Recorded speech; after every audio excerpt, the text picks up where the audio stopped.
Hello and welcome to Montessori from the Heart. I'm Anya. Today's practical life lesson is on tying. And we will be using a traditional Montessori practical life tying frame that consists of a wooden frame and the material of fabric attached to it.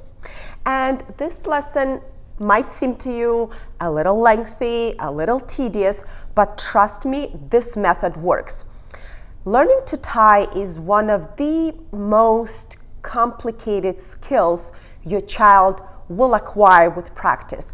And they need to have sufficient fine motor control, which they would have developed during prior preliminary practical life work, such as spooning or pin poking or using other frames. So make sure to introduce zipping frame or the snapping frame or even hook and eye frame before you introduce the tying frame, since, as I mentioned, this is one of the most advanced skills they will learn.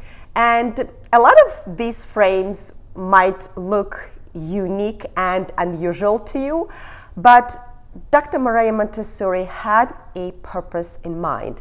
Behind all these practical life dressing frames, the goal was to create a sense of independence in your child, that they can do it themselves, that they can tie a bow on their sneaker, or they can buckle their backpack when they're heading on a trip, or they can use a hook and eye, or they can button their shirt. So the main goal is to create and instill in them the sense of independence, that they can do it themselves. And with practice, they will be able to master all their skills which are necessary during their daily routine, such as dressing or getting ready to leave. So let me show you how to present this lesson. You can present this lesson in a complete silence.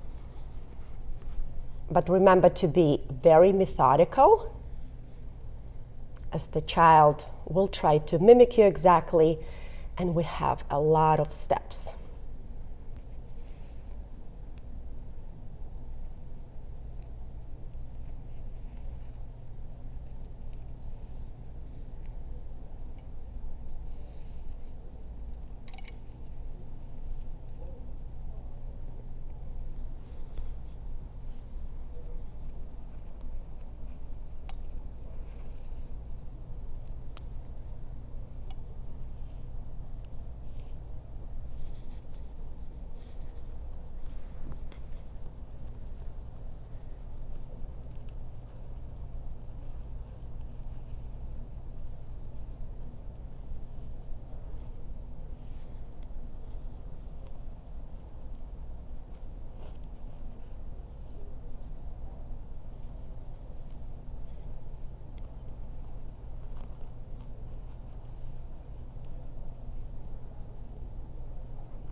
And trust me, it might require a lot of practice and trial and error. This is a very meticulous work, but with practice and as they develop the necessary fine motor skills needed for this, they will be able to successfully tie the tying frame. So as you had seen, there are a lot of steps for this particular presentation. So you might have to show it to a child a couple of times, and that is why it is so important to be very meticulous and precise in your movements, because your child will try to mimic you and do exactly as you show them. And at first, your child might not be able to successfully tie a bow with a tying frame. Be patient, offer them plenty of opportunities to practice. You can even ask them, where have you seen that you can tie a bow? And they might bring you their sneaker and have them practice on a real life shoe, that they can make a connection, that this skill will be extremely useful in them being able to tie shoelaces on their shoe or a sneaker. And this is a wooden shoe by Plant Toys. This is another option if you want to diversify the tools that they're using to practice the skill. And also I'm going to show you a DIY option. So here I had used a recycled egg carton. If you have any concern with the bacterial contamination from raw egg, you can place the empty carton, no shoelaces, in the oven for about 10 to 15 minutes at a low heat, about 150 Fahrenheit, and that will kill any potential bacteria or salmonella which might have resided in raw eggs. And then what I did here, I just made holes right here, and I used colorful laces to thread them through the holes. And you can start at this point and then invite your child to thread the lace through the holes, and eventually they will come to the point where they would have to make a bow. So this part will resemble tying a bow on a traditional Montessori practical life dressing frame. So by offering them various tools to practice the skill, you can buy a wooden toy that has shoelaces, or you can make a DIY from the egg carton. We can diversify their experience and also ignite their interest. So because this can be very lengthy and meticulous multi-step directional work, if you feel that your child's interest is starting to wane, or they start wiggling, or they're not paying attention, stop the activity. We want to stop the presentation before they get bored, so that we can keep that interest ignited to ensure that they will come back to this activity.